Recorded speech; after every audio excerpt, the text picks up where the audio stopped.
Good morning, students. Today we are going to start social science history for standard 8 NCERT books. The first lesson.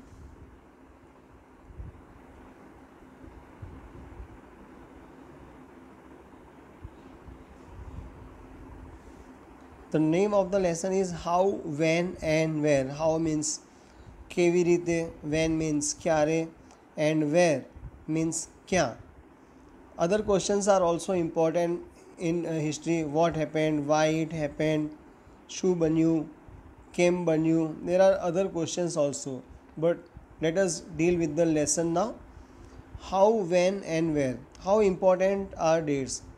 Dates, why they are important? Because something is happening, some important things are happening. Not all dates are important, but some things are happening which are important, so we remember them. Every day so many things happen all over the world, but which things we remember which are important, so they become historical. In the same way, dates are important.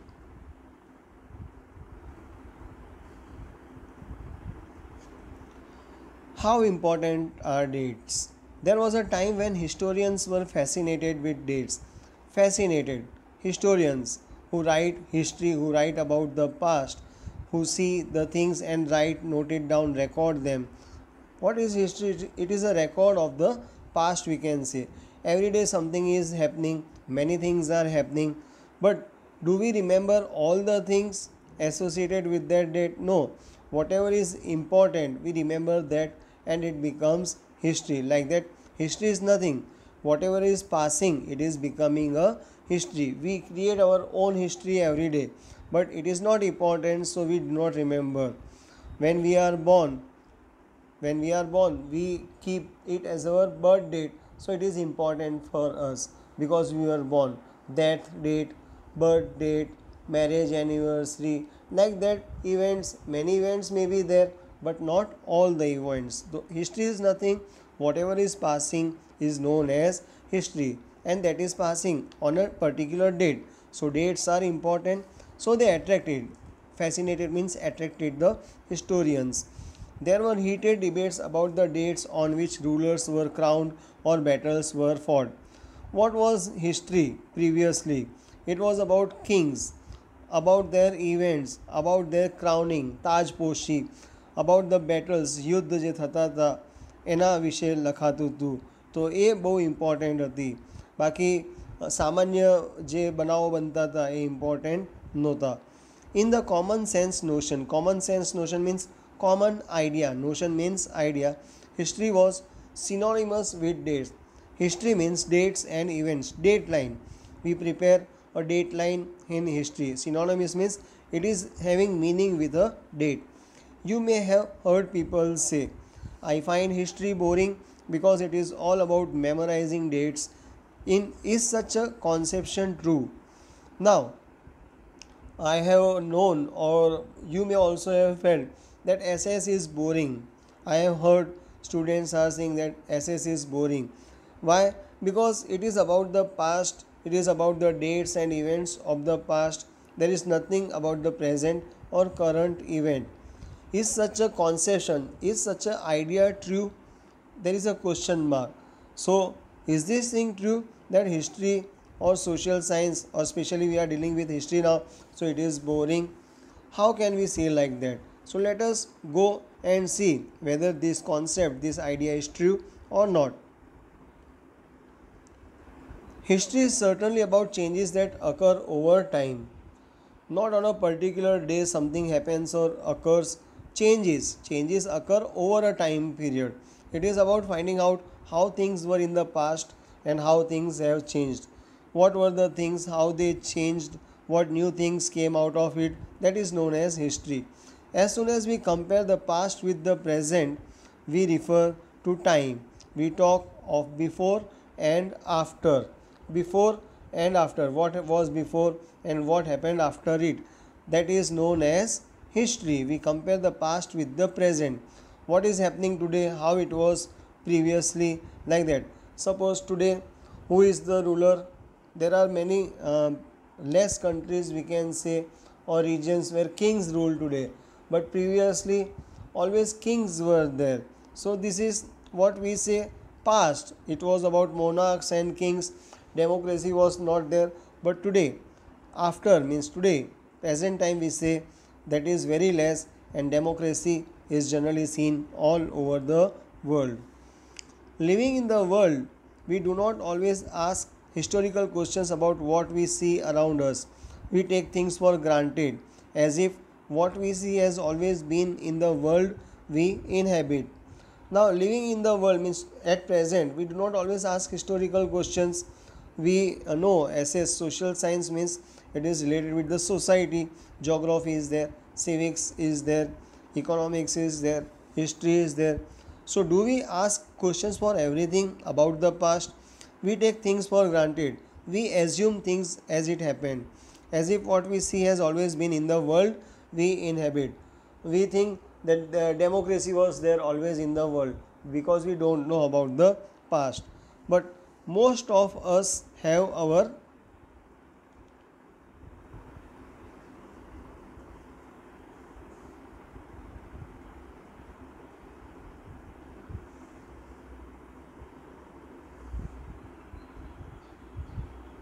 moments of wonder.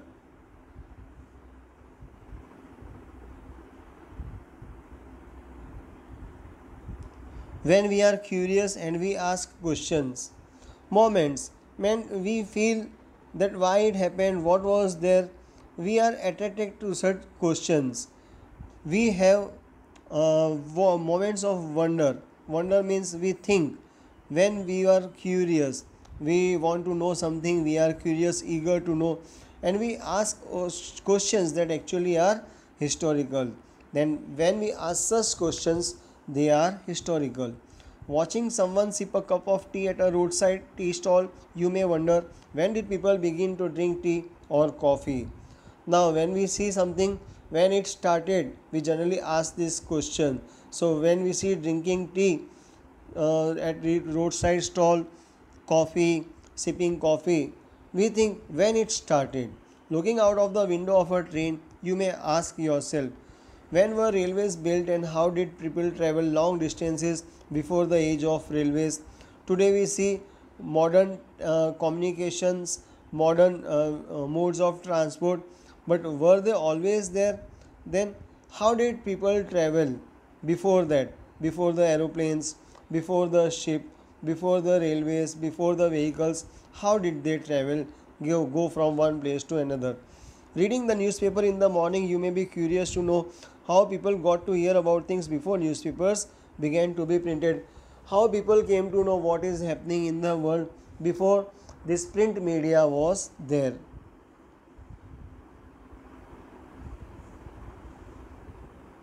Now, one picture we are going to see.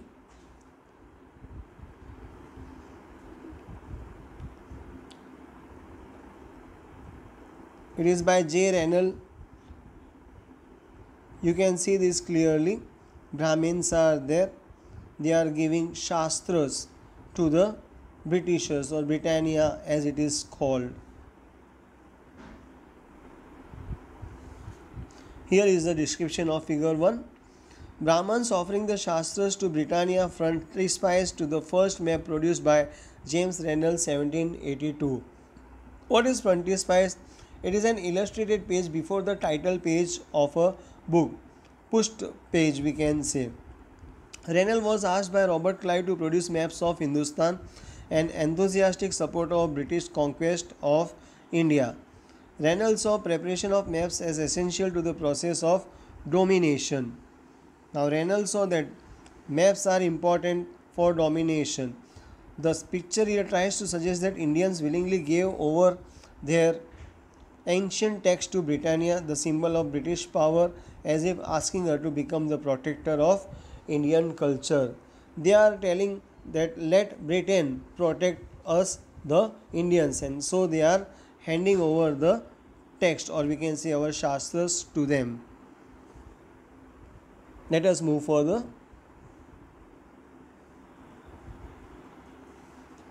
All such historical questions refer us back to notions of time.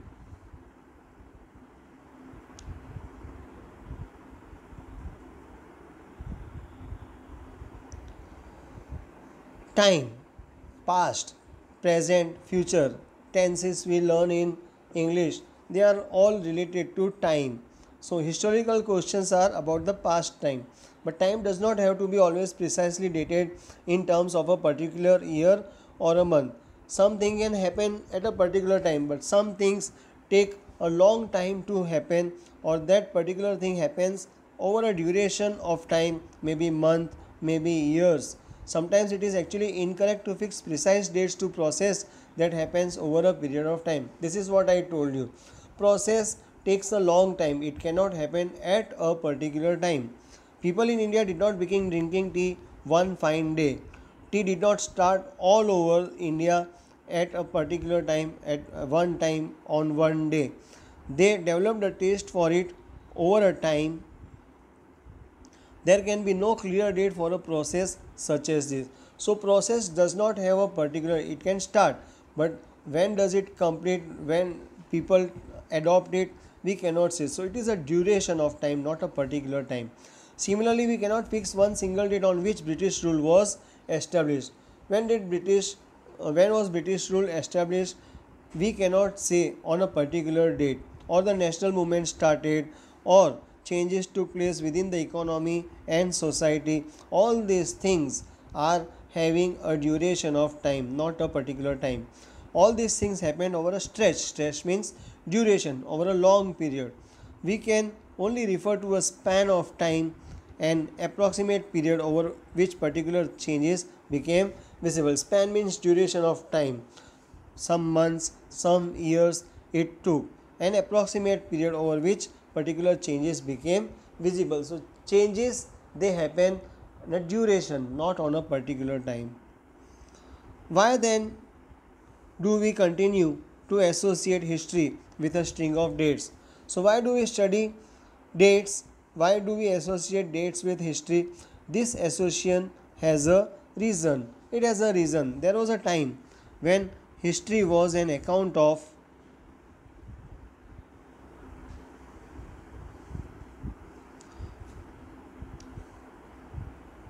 battles and big events. It was about rulers and their policies. Battles, big events, as we saw, the crowning of the king, the battles, his death, his birth, like that, big events were noted as history. It was about rulers and their policies, kings, their policies. Historians wrote about the year a king was crowned, the year he married, the year he had a child. So it was all about a ruler, the year he fought a particular war, the year he died. So all things are related to king, and the year the next ruler succeeded to the throne, who became the next king, then again for him the history was written. This was known as history in the previous time. For events such as this, specific dates cannot be determined. So we have seen it is a process which has happened, and it cannot be determined on a particular date. And in histories such as this, debates about dates continue to be important. So dates are very important in history, as it is a process. We think of dates. We say in this year it happened. So year is not a particular date. We associate year, not a particular date or time. Dateline, when you draw in history, when you learn about dateline and events, we associate it with a particular year generally. As you have seen in the history textbooks of the past 2 years, historians now write about a host of other issues and other questions. We saw till now that kings were important, their events were important, but after that historians started to write about other issues, other questions also. They look at how people earned their livelihood, what they produced, and it. Now society came into the history. How were the people? How did they earn? What did they produce? What did they eat? How cities developed? How modern societies developed and markets came up, shops and economical activities came up, how kingdoms were formed and new ideas spread, and how cultures and society changed. So changes that took place, this is known as history. Which dates? Which dates are to be remembered? By what criteria do we choose a set of dates as important. What are the factors we consider? What is the measure or which things we consider for a date to be important in history? The dates we select, the dates around which we compose our story of the past, are not important on their own. Dates do not tell, but what happened, that is important. They become vital because we focus on a particular set of events as important. I told you many events happen, but what is important, that we filter, and then that becomes history. If our focus of study changes, if we begin to look at new issues, a new set of dates will appear significant. For somebody, some dates will be important, but that date might not be important for others. So, as per our look, as per our observation, the things change and dates also change. So, things which are important, it is for the observer or for the historian to note it down. So, different historians might think different events as important. Consider an example.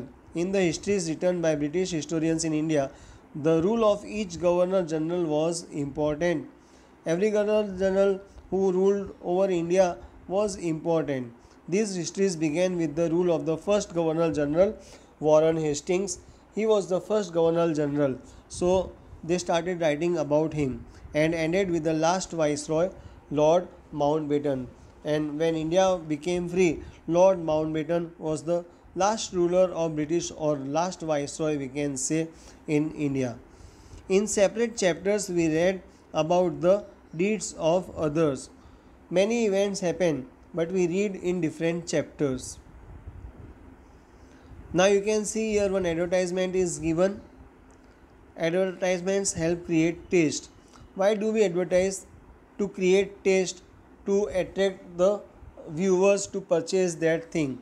Old advertisements help us understand how markets for new products were created and new tastes were popularized. How new things became popular. This 1922 advertisement for Lipton tea suggests that royalty all over the world is associated with this tea. Now, Lipton tea, you might have heard this name today also. It is the 1922 advertisement. It is for the Lipton tea. What is royalty? It is a payment for using a patented thing. So, tea is associated with Lipton company. In the background, you see the outer wall of an Indian palace, while in the foreground, seated on horseback, is the third son of Queen Victoria of Britain, Prince Arthur, who was given the title Duke of Connaught. So, this you can see the advertisement of Lipton tea.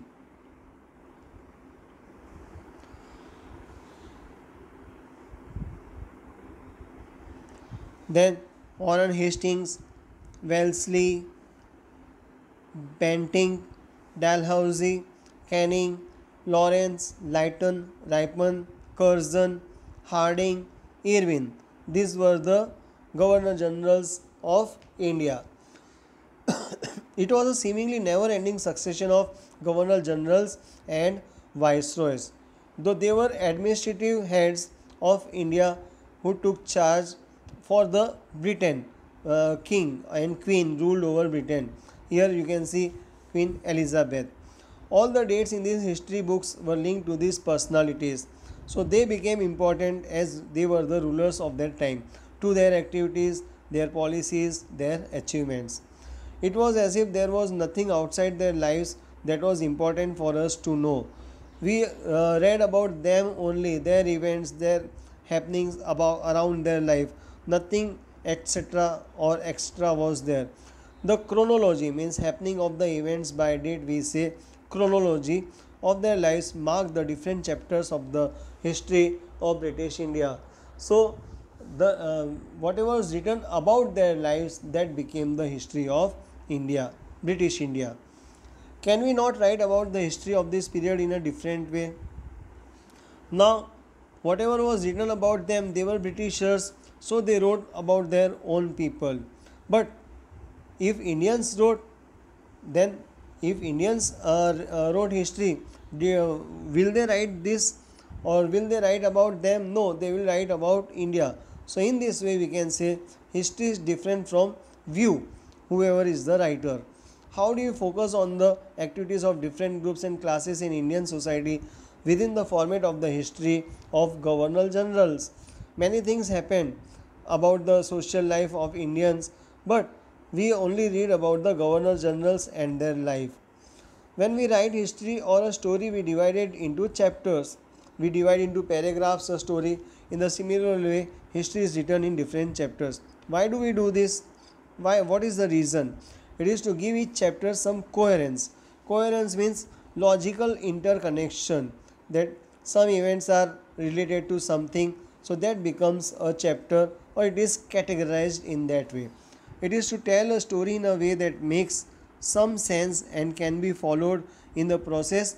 We focus only on those events that help us to give shape to the story we are telling. So, which things are important? They were written and they gave shape to the stories. So, what is focused? It is written, it is recorded, and it becomes history. In the histories that revolve around the life of British governor generals, the activities of Indians simply do not fit. Their lifestyle was different. Indians were slaves, so their history did not match with the governor general's history. They have no space. They were not mentioned when they were mentioning about the governor generals. Indians were not mentioned. What then do we do? So what do we do now? Clearly, we need another format for our history. So history, how it is recorded, that also changed. What should be recorded, that also changed. This would mean that the old dates will no longer have the significance they earlier had. Now, what was important for somebody who had written, the new writer will not write that, or maybe that dates are not important or significant for him. In this way, dates will change. A new set of dates will become more important for us to know. So, new date of states will be important for us to know. Now, figure 3 is there. Warren Hastings became the first Governor General of India in 1773.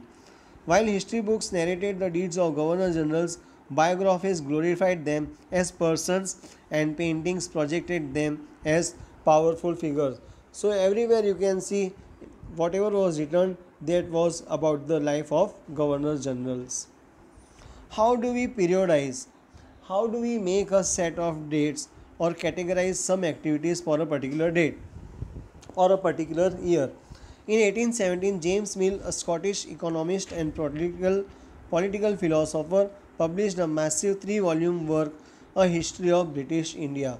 James Mill in 1817, who was a Scottish economist, means dealing with the business activities, political philosopher, was knew about politics and forecasted about politics, published a massive means very huge 3-volume work in 3 parts or in 3 books, A History of British India. History of India, but of the duration of British, when British ruled over India. In this, he divided Indian history into 3 periods. Now, when British ruled over India, there were 3 societies or 3 categories of people existing. One, that was Hindu, majority of the Indians were Hindus. Then the other caste was Muslim, and then the British who came to India newly. So in this book, A History of British India, it was written about Hindus, Muslims and British. In this way, 3 categories were there. This periodization came to be widely accepted, and now we can see earlier only British Governor General's life was written, but now periodization about Hindu, Muslim and British was written. So this was widely accepted because this included many things, mostly about all the societies living or all types of people living in India. Can you think of any problem with this way of looking at Indian history? Now, this is about how James Mill thought about India and its history. Can you think of any problem that this categorization also has some problem? Why do we try and divide history into different periods? Why do we divide history into different periods? We do so in attempt to capture the characteristics of a time, its central features as they appear to us. Some things happen over a process, it takes some time to happen. So over a long period of time, many processes may happen. So is this categorization important, or there can be another thing which was there? So the terms through which we periodize, that is demarcate. Demarcate means to separate distinctly, to give something a different feature, and to divide it according to it. The difference between periods became important. Periods, different periods were important for them. They reflect our ideas about the past, what we think about the past. They show how we see the significance of the change from one period to the next, how things changed, how much time it took. That was one period, and when the change took, it became the next period. James Mill thought that all Asian societies were at a lower level of civilization than Europe. Mill thought that Europe was developed, educated, literate, but Indians were backward. Indian civilization was backward.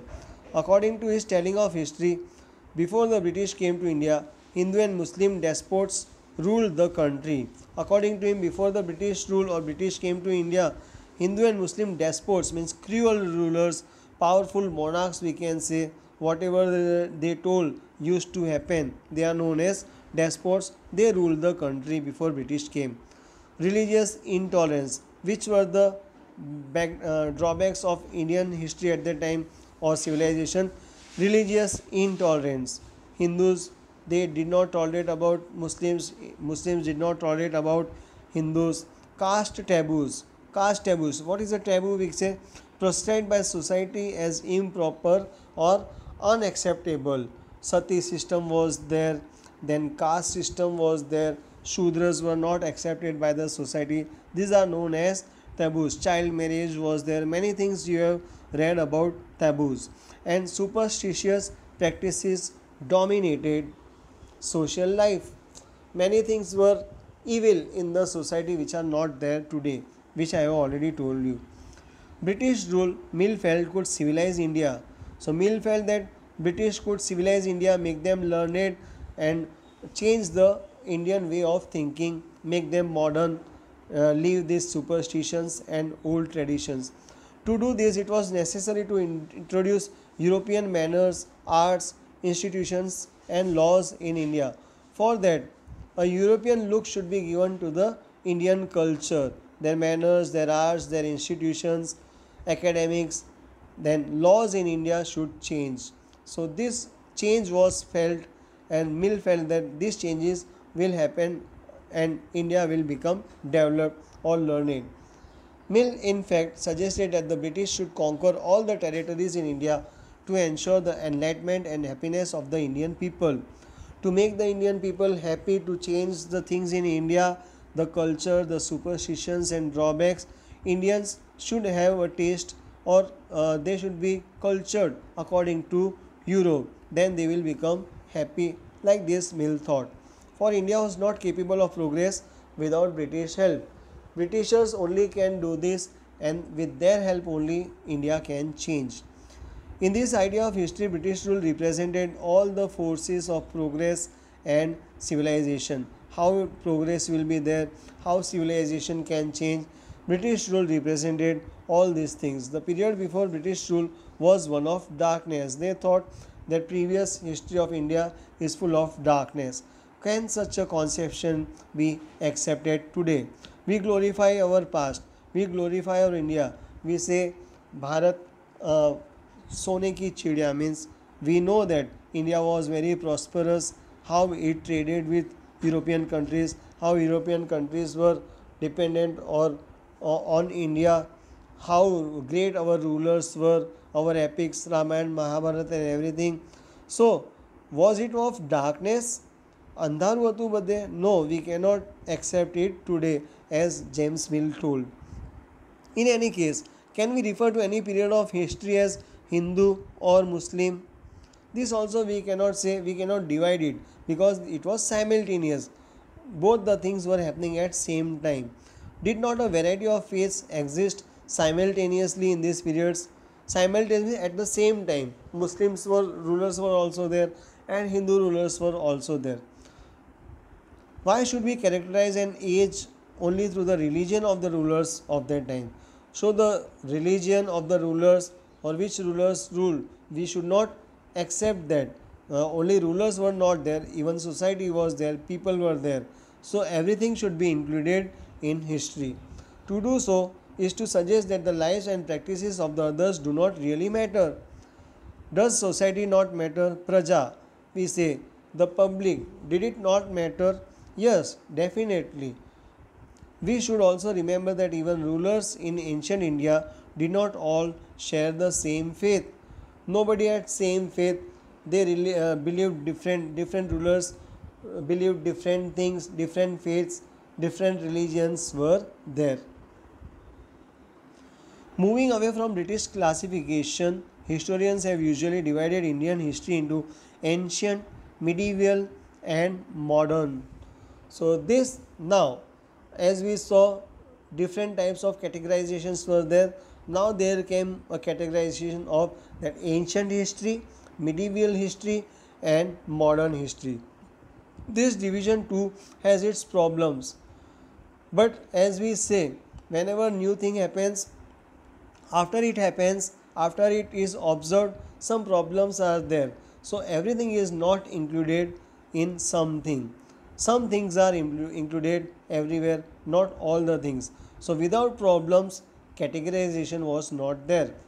It is a periodization that is borrowed from the West, where the modern period was associated with the growth of all the forces of modernity: science, reason, democracy, liberty, and equality. This is also categorization according to, we can say, foreigners, Europeans. According the categorization of history according to ancient, very past, medieval, in between the past and the present, and modern means the present world. Science, reason, democracy, liberty, and equality, they are today's ideas, the modern ideas, we can say. Medieval was a term used to describe a society where these features of modern society did not exist. Before modern world, there was medieval period. Before medieval period, there was ancient period. In such way, the categorization of history took place. Can we uncritically accept this characterization of the modern period to describe the period of first uncritically? Means without criticizing it, without having a negative say on it. Can we accept these studies? As you will see in this book, under British rule, people did not have equality, freedom, or liberty. These modern ideas, which are in the modern economic periodization, the laws, or we can say the concept of equality, samanta, freedom, swatantrata, or liberty, these things were not there during the British rule. So how it is a modern period? Nor was the period one of economic growth and progress. Only Britishers progressed, their growth happened, but Indians were always exploited. You might have read, or you will read further in your history books. So Indians were exploited, they were made slaves. Many historians therefore refer to this period as colonial. So instead of modern period, it is referred to as colonial, means under the rule of some foreign rulers. This is known as colonial. So today we will stop here and continue in the next period. Take care everybody. Take care of yourself and your family. Stay safe. Have a nice day.